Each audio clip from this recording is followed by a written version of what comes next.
So I was born in Bali, in Indonesia. Yeah, we used to bike around the city, and we went to the beach.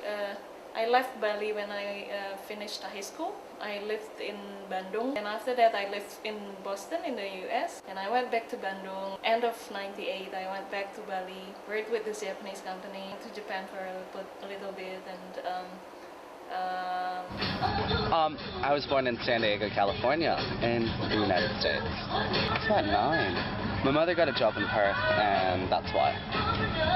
We moved over to Perth for 4 years, and then 4 years later we moved to Melbourne, and we've been here about 5 years. Snow days, loved them. Probably, I moved around quite a bit. Probably my fondest memory would be up in the beaches of Ocracoke. Ocracoke's an island up off North Carolina, and that was probably one of my fondest memories, running around on the beach there in the summertime. I was born in Russia, in St. Petersburg.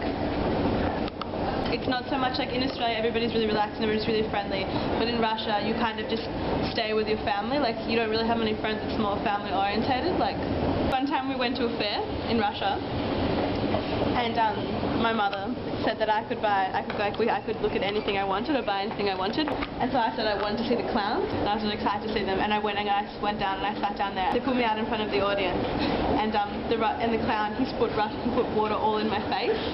And my mother actually stood up and started screaming at him, "This girl, she's so young. How could you do that? How could you do that to her?" My mum was an exchange student from Russia, and she met him down here in Australia when they went to high school together. When her time was over, she realized that she was pregnant, and so I was born in Russia, and I didn't meet my father till I was about 4. I was born in Papua New Guinea. The story's a bit strange because my parents were teenagers at the time that my mother was pregnant, and I think it was suggested they sort of, secrete themselves away a bit. I guess I spent a few years in Port Moresby, then I lived in Melbourne and spent most of my childhood in Sydney. I went to England, just finished my degree, and I loved it. And I got a reply from a couple of companies. Then I split up from my boyfriend husband, and that's when I tried to find the film jobs. Then I went to London on my own and stayed there for nearly 20 years. The reason why I left London and returned to Melbourne was really a little bit of fear, well, not a lot, at being a single mother, I think, was the bottom line. And I think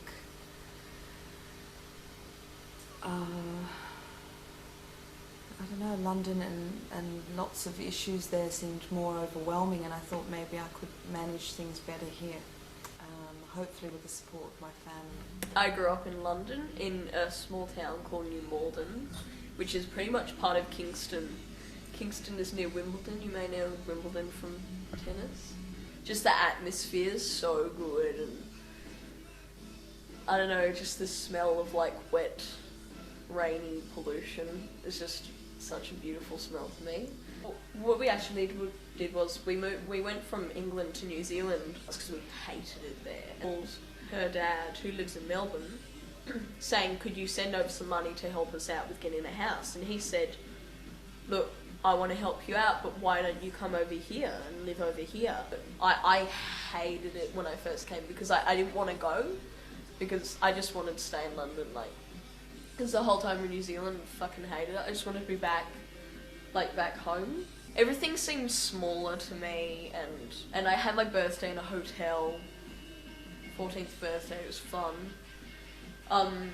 And then when I first went to my school here, I thought it was just like an American school because it was boys and girls and like I applied for the permanent residency visa back in 2001 because I thought I wanted to be able to live somewhere else. I think I narrowed down my selections to Australia, New Zealand, and Canada. My passport says that I'm Indonesian, but since I was really young, I always thought of, and I didn't know where this came from. I always think that one day I want to be the citizen of the world. I'm going to Australia now, and I'm gonna collect as many passports as I can.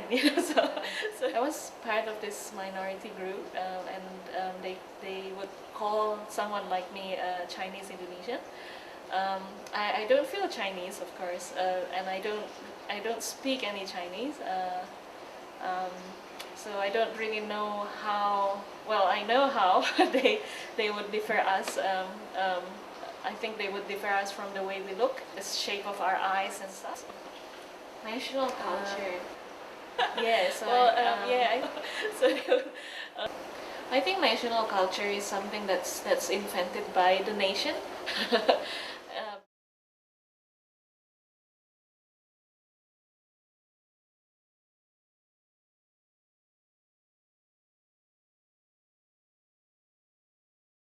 Well, I remember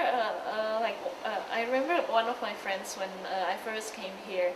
He said there was this day and hey, today is the National Barbecue Day, and I didn't believe that. But he said that. I mean, I think until now I'm not really sure whether he was telling the truth, but. But yeah, he said that it's the National Barbecue Day, so it is actually like a national day where you have to go. Well, not that you have to, but where you usually go out and have barbecue.